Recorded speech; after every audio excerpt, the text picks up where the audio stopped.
नमस्कार दोस्तों, आज हम पढ़ेंगे संयुक्ता बंध सिद्धांत बैलेंस बॉन्ड थ्योरी। इसे संक्षेप में VBT भी कहते हैं। तो आज हम पढ़ेंगे संयुक्ता बंध सिद्धांत बैलेंस बॉन्ड थ्योरी या BBT। अब देखिए ये होता क्या है। वर्नर के उपसहसंयोजी सिद्धांत की व्याख्या संकुल आयन की संरचना एवं प्रकृति का पूर्णतः स्पष्टीकरण नहीं कर पाई। पुनः ध्यान दें, वर्नर के उपसहसंयोजी सिद्धांत की व्याख्या संकुल आयन की संरचना एवं प्रकृति का पूर्णतः स्पष्टीकरण नहीं कर पाई। इसके बाद संकुल आयन की संरचना एवं प्रकृति का स्पष्टीकरण करने के लिए एक नए सिद्धांत को अपनाया गया या एक नया सिद्धांत दिया गया। अब देखिए, इस सिद्धांत का प्रतिपादन वैज्ञानिक लिनियस पॉलिंग ने 1931 में किया। इस सिद्धांत को क्या कहते हैं? इसी सिद्धांत को हम संयुक्ता का बंध सिद्धांत कहते हैं या संयुक्ता बंध सिद्धांत कहते हैं। यह सिद्धांत संकुल यौगिकों के इलेक्ट्रॉनिक संरचना, आबंध, ज्यामितीय तथा चुंबकीय गुणों की व्याख्या करने में सक्षम रहा। अर्थात यह सिद्धांत संकुल यौगिकों के इलेक्ट्रॉनिक संरचना, आबंध, ज्यामितीय तथा चुंबकीय गुणों की व्याख्या करने में क्या रहा? सक्षम रहा। अर्थात यह व्याख्या कर सका। इस सिद्धांत के अनुसार हम निम्न बिंदुओं का अध्ययन करते हैं। जिसमें से पहला बिंदु हमारा है कि केंद्रीय धातु आयन में अनेक रिक्त कक्षक पाए जाते हैं जो लिगेंड द्वारा दिए गए इलेक्ट्रॉन को स्वीकार करते हैं और बंध बनाने में लगे इलेक्ट्रॉन युग्म की संख्या को ही उस धातु की उपसहसंयोजन संख्या कहते हैं। तो हमने ये देखा। अब देखिए, इनके अनुसार जो दूसरा पॉइंट है उसका भी हम अध्ययन करते हैं। दूसरे पॉइंट में होता क्या है? इन्होंने कहा, देखिए दूसरे पॉइंट में कहा कि धातु आयन कक्षक और लिगेंड आयन कक्षक अतिव्यापन करके प्रबल बंध बनाते हैं। क्या करते हैं? अतिव्यापन या ओवरलैपिंग करते हैं, जिसके परिणाम स्वरूप क्या होता है? बंध का निर्माण होता है और यह बंध प्रबल होता है। कक्षकों का अतिव्यापन जितना अधिक होगा, संकुल आयन उतना ही अस्थायी होगा। क्या होगा? संकुल आयन उतना ही अस्थायी होगा। तो हमने दूसरा पॉइंट देखा। तीसरे पॉइंट को हम देखते हैं। तीसरे पॉइंट में क्या कहा गया? तीसरे पॉइंट में कहा गया कि धातु आयन में संकरण में भाग लेने वाले कक्षकों की संख्या जो होती है वह प्राप्त संकर कक्षकों के बराबर होती है। पुनः ध्यान दें, धातु आयन में संकरण में भाग लेने वाले कक्षकों की संख्या प्राप्त संकर कक्षकों की संख्या के बराबर होती है। चौथा पॉइंट हम देखते हैं इसमें, जो हमारे पास है कि प्रत्येक लिगेंड में कम से कम एक सिग्मा कक्षक होता है। जो लिगेंड द्वारा सिग्मा कक्षक का एक एकाकी इलेक्ट्रॉन युग्म धातु आयन को प्रदान करता है या देता है। अब पांचवा पॉइंट हम देखते हैं। देखिए पांचवा पॉइंट क्या है? पांचवा पॉइंट हम यहाँ पे देखते हैं, या इसे हम कर देते हैं 5। ये हमने देखा। अब पांचवा पॉइंट क्या है? देखिए इसे हम कहेंगे पांचवें पॉइंट में कि बंधहीन धातु इलेक्ट्रॉन अंदर वाले डी कक्षक में रहते हैं। बंधहीन धातु इलेक्ट्रॉन अंदर वाले डी कक्षक में रहते हैं और संकरण में भाग नहीं लेते हैं। इन सब का अध्ययन अभी हम विस्तार से करेंगे। फिर अगला पॉइंट हमारे पास जो है छठे पॉइंट में होता क्या है कि देखिए, प्रबल लिगेंड के प्रभाव में या उपस्थित में इलेक्ट्रॉन जो होता है वह हुंड के नियम के विपरीत युग्मित होता है। प्रबल लिगेंड के प्रभाव में इलेक्ट्रॉन हुंड के नियम के विपरीत युग्मन करते हैं। फिर अगला पॉइंट हम देखते हैं सातवां पॉइंट क्या है, जब बैलेंस बॉन्ड थ्योरी द्वारा अर्थात VBT द्वारा जब बैलेंस बॉन्ड थ्योरी द्वारा संकुल यौगिक बनता है, यदि संकुल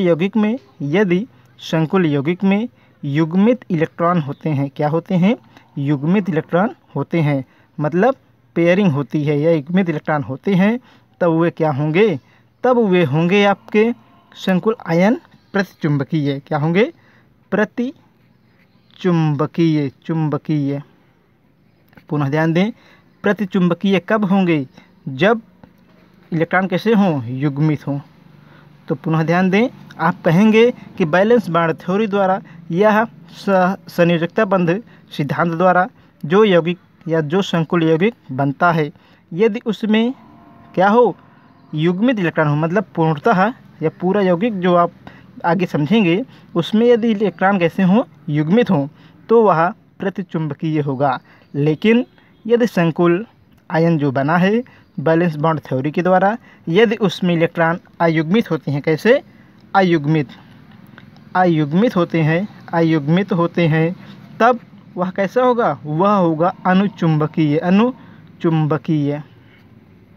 तो एक बार इसे पुनः समझें कि जब संकुल आयन बैलेंस बॉन्ड थ्योरी द्वारा बनता है, तब ध्यान देने योग्य बात यह है कि यदि संकुल यौगिक में जो इलेक्ट्रॉन हैं, यदि वे कैसे होते हैं, युग्मित होते हैं, तब वे प्रतिचुंबकीय प्रकृति के होंगे। लेकिन जब इलेक्ट्रॉन अयुग्मित होगा तब वह अनुचुंबकीय प्रकृति का होगा। ये आपको याद रखने योग्य बात है। फिर अगला हम देखते हैं, हमारे पास जो 8वां पॉइंट है, 8वें पॉइंट में कहा जा रहा है, यहाँ पर 8वें पॉइंट में ये कह रहे हैं यहाँ पर कि धातु आयन के रिक्त कक्षक लिगेंड की धातु आयन के रिक्त कक्षक जो होते हैं वह लिगेंड के साथ जुड़ते हैं और अतिव्यापन करके उपसहसंयोजी बंध बनाते हैं, जिसके द्वारा क्या होता है, उस यौगिक की अथवा उस संकुल यौगिक की क्या पता लगती है, उपसहसंयोजन संख्या का पता लगाते हैं या ज्ञात करते हैं। अब हमारे मन में या आपके मन में एक प्रश्न उठा होगा कि संकुल आयन बार बार हम चर्चा कर रहे हैं, तो बैलेंस बॉन्ड थ्योरी द्वारा संकुल आयन कैसे बनते हैं, आइए हम इसे समझते हैं। यही प्रश्न आपके मन में होगा कि बैलेंस बॉन्ड थ्योरी द्वारा संकुल यौगिक कैसे बनता है, आइए हम इसे समझते हैं। तो हम लिखेंगे कि VBT द्वारा संकुल यौगिक का बनना, संकुल यौगिक का बनना। दोस्तों, एक थोड़ा आपसे रिक्वेस्ट है कि हमारी लिखावट में त्रुटि है, थोड़ा मैं तेज़ बोलता हूँ, आपको ये बर्दाश्त करना पड़ेगा। देखिए, कुछ पाने के लिए आपको कुछ तो खोना पड़ेगा, कुछ एफर्ट मतलब कुछ संघर्ष आपको करना पड़ेगा। इसलिए जो त्रुटियां हैं उसे आप लोग ही दूर कर सकते हैं, और यदि आप चाहेंगे तो सब कुछ हो सकता है। मैं देखता हूँ वीडियो, और यहाँ पे आप लोग काफ़ी वीडियो देखते हैं, ये अच्छी बात है, लेकिन काफ़ी लोग ऐसे भी हैं जो कि बेमन से देखते हैं। हमारा मतलब है वीडियो बनाया जा रहा है, आप इसे वर्चुअली क्लास समझिए, इसे क्लासरूम समझिए, जिस प्रकार हो सकेगा आप इस वीडियो को देखिए। लेकिन जब देखिए तो कापी किताब होनी चाहिए, और जो इसमें बताया जाए उसे पूर्णतः आप लिखकर समझकर अध्ययन करें, क्योंकि अगर आप वीडियो समझकर देखेंगे तो आपको लाभ नहीं मिलेगा। अगर आपको कुछ पाना है तो वीडियो सही से देखिए। तो बात न करते हुए हम अपने टॉपिक पे आते हैं जो हमें पढ़ना है। तो आइए देखते हैं उदाहरण लेकर के कि बैलेंस बॉन्ड थ्योरी द्वारा संकुल यौगिक कैसे बनते हैं। तो देखिए, पहले हम बात करेंगे अष्टफलकीय की। किसकी?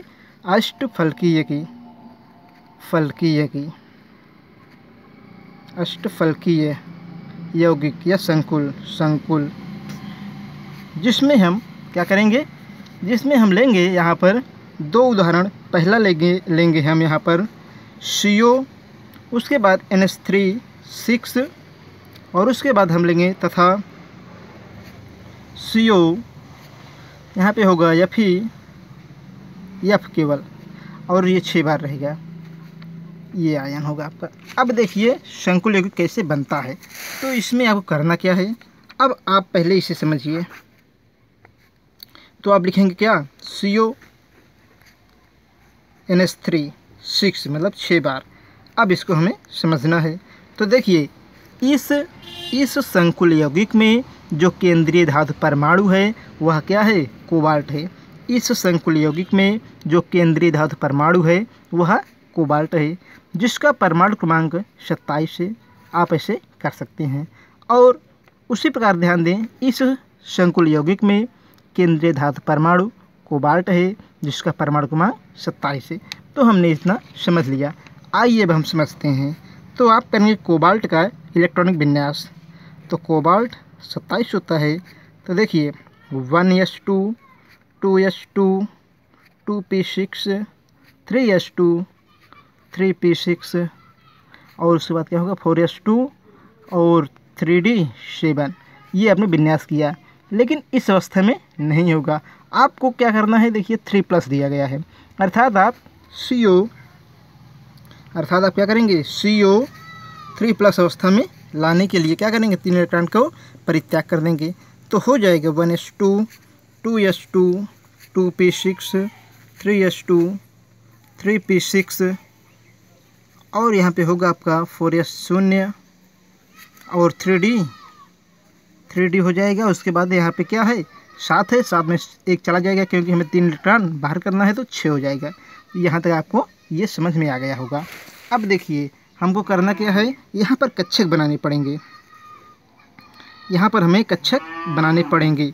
तो देखिए कक्षक हम बनाएंगे डी कक्षक। डी कक्षक में सबको पता है अच्छी तरह से कि कितने भाग होते हैं, 5 भाग होते हैं। तो करेंगे आप 3D। अब देखिए कितने इलेक्ट्रॉन इसमें है,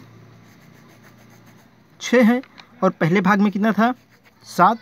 तो आप पहले बना रहे हैं, तो 7 वाला बना रहे हैं। मतलब किस अवस्था का है ये आपका इस अवस्था का बना रहे हैं। तो देखिए इसमें कितना इलेक्ट्रॉन है, 7 इलेक्ट्रॉन है। तो आप कर देंगे 1 2 3 4 5 6 7। ये आपने इलेक्ट्रॉन को भर दिया। उसके बाद क्या होगा, 4s। इसमें देखिए 4s में क्या है, 2 है। तो आप कर देंगे 4s2 और इसमें क्या है आपका 7। 2 इलेक्ट्रॉन यहाँ पे आपने कर दिया। उसके बाद देखिए 4p, आगे हम बनाएंगे 4p में क्या है, हमारे पास 0 है, तो हमने 0 कर दिया। पहला भाग हमारे समझ में आ गया। अब दूसरा हम समझते हैं इसी में, क्योंकि अभी तक हमने देखा केवल कोबाल्ट को।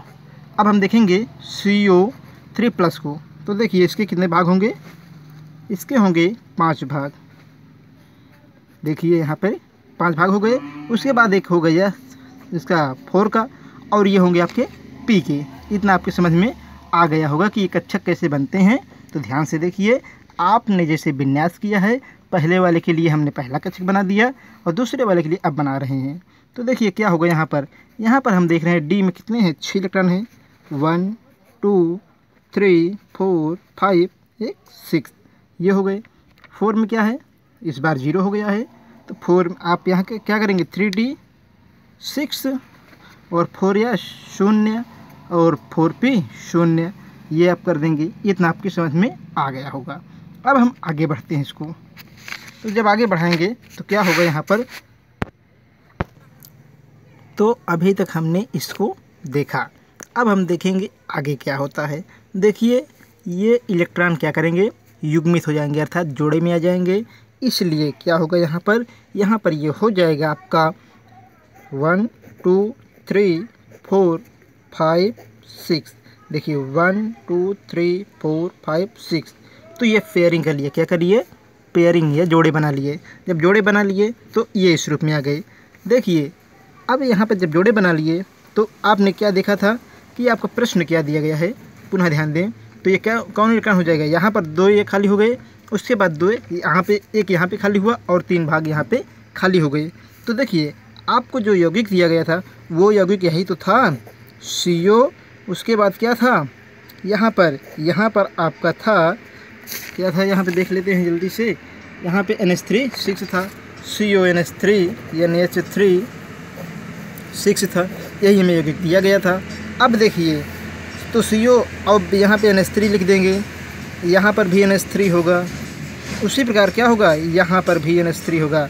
देखिए ये हमारा 3D वाला है, 3D 1 कक्षक, 2 कक्षक, 3 कक्षक, 4 कक्षक, 5 कक्षक। तो 5 मतलब हमने इसके इलेक्ट्रॉन को क्रॉस द्वारा भर रहे हैं। ध्यान दें, अमोनिया के इलेक्ट्रॉन को हमने क्रॉस द्वारा दिखाया है। फिर अमोनिया यहाँ पे है क्रॉस, यहाँ पर क्या होगा, यहाँ पर कुछ नहीं है सॉरी। उसके बाद यहाँ पर होगा NH3 NH3 और NH3। तो ये X मतलब ये ऐसे कर देंगे, आप ऐसे कर देंगे, ये इस रूप में हो जाएगा। तो ये क्या बना लिया, ये बना लिया आपका लिगेंड जो थे इसके केंद्रीय धातु परमाणु में आके समाहित हो गए।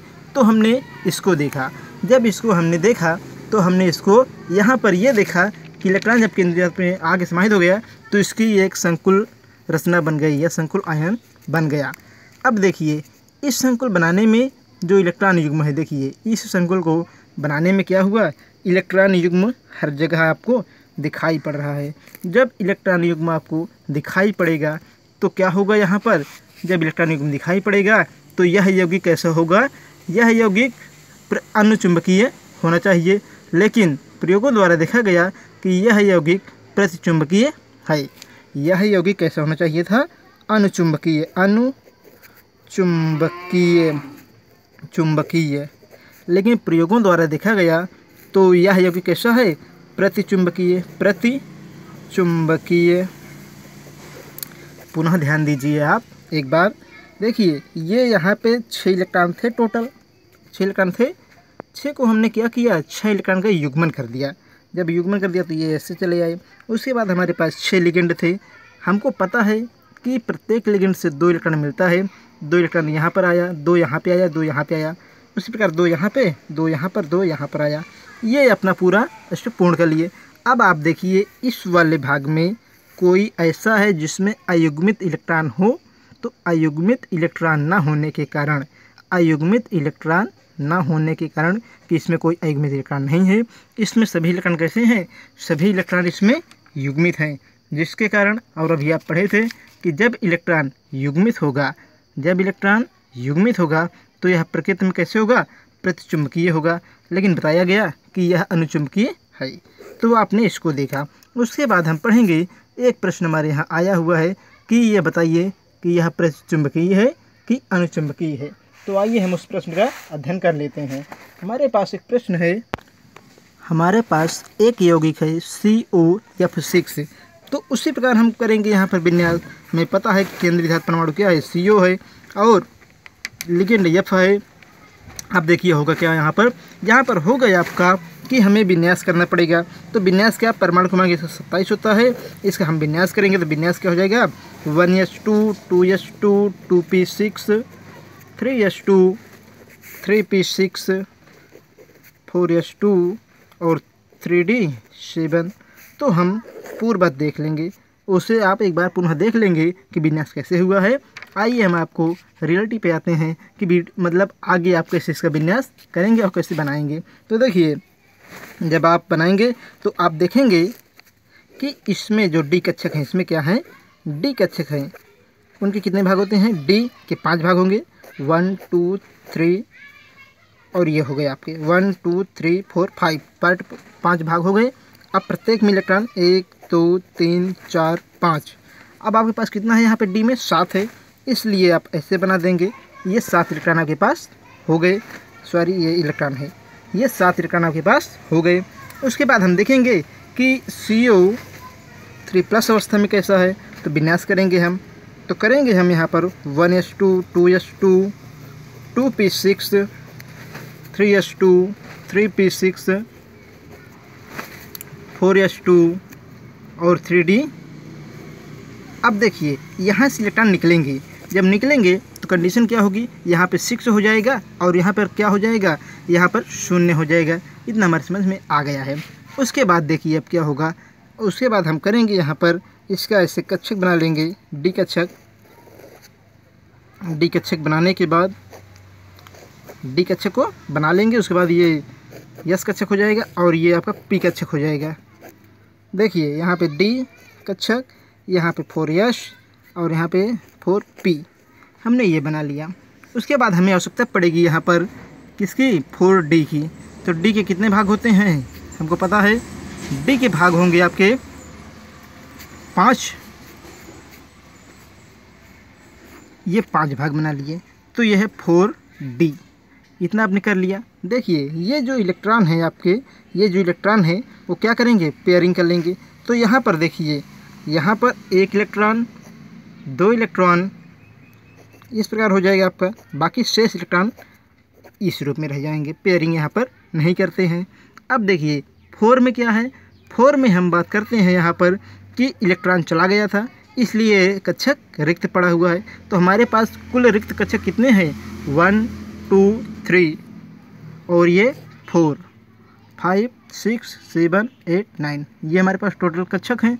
जब इतने कक्षक हैं तो इसमें हमारे पास क्या है, इसमें हमारे पास लिगेंड क्या है, लिगेंड हमारे पास है F।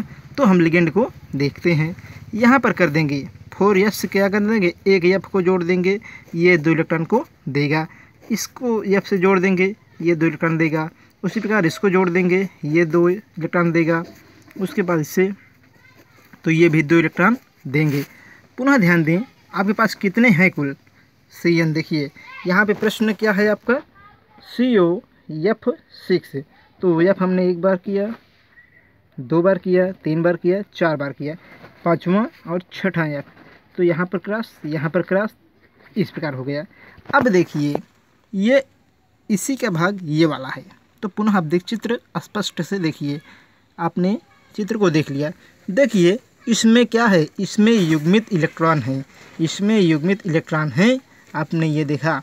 और जब युग्मित इलेक्ट्रॉन होता है तो ये कैसे होते हैं, ये अनुचुंबकीय कैसे होते हैं। जब युग्मित इलेक्ट्रॉन होगा तो इनकी प्रकृति कैसी होगी आपकी, कि अनुचुंबकीय होगी। देखिए यदि युग्मित इलेक्ट्रॉन यदि इसमें युग्मित इलेक्ट्रॉन होगा तो इनकी प्रकृति कैसी होगी, प्रतिचुंबकीय। लेकिन इसमें युग्मित इलेक्ट्रॉन नहीं है, अयुग्मित इलेक्ट्रॉन है, इसलिए इनकी प्रकृति अनुचुंबकीय है। कैसी है, अनुचुंबकीय, चुंबकीय।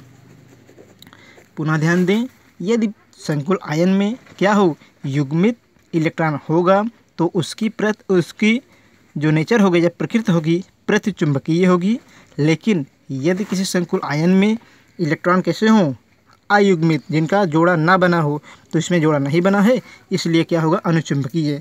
लेकिन प्रयोगों द्वारा यह देखा गया कि इस प्रकार के यौगिक भी कैसे होते हैं आपके, ये होते हैं प्रतिचुंबकीय, चुंबकीय। तो हमने इसको देखा। तो ये आज हमने देखा कि संयोजकता बंध सिद्धांत क्या है, उसके द्वारा संकुल यौगिक कैसे बनते हैं, इसका हमने अध्ययन किया। तो इसे हम एक बार पुनः समझेंगे अगले भाग में। और यहाँ पर ध्यान दीजिए, जो ये पढ़ाया गया, जो बताया गया, इसे आप विधिवत पढ़िए। रसायन विज्ञान ऐसा विषय है जिसे बार बार प्रैक्टिस करने पर ही समझ में आता है। और संकुल यौगिक 4 अंक, इसका अंक भार 4 है। यदि आप इसे ठीक से या अच्छी तरह से पढ़ेंगे तो ये अच्छा नंबर देगा। ये जो हेडिंग पढ़ाई गई है पेपर में कई बार या बार बार पूछी जाती है कि इस यौगिक की चुंबकीय प्रकृति और अनुचुंबकीय प्रकृति को बताइए। तो पढ़ते रहिए। धन्यवाद।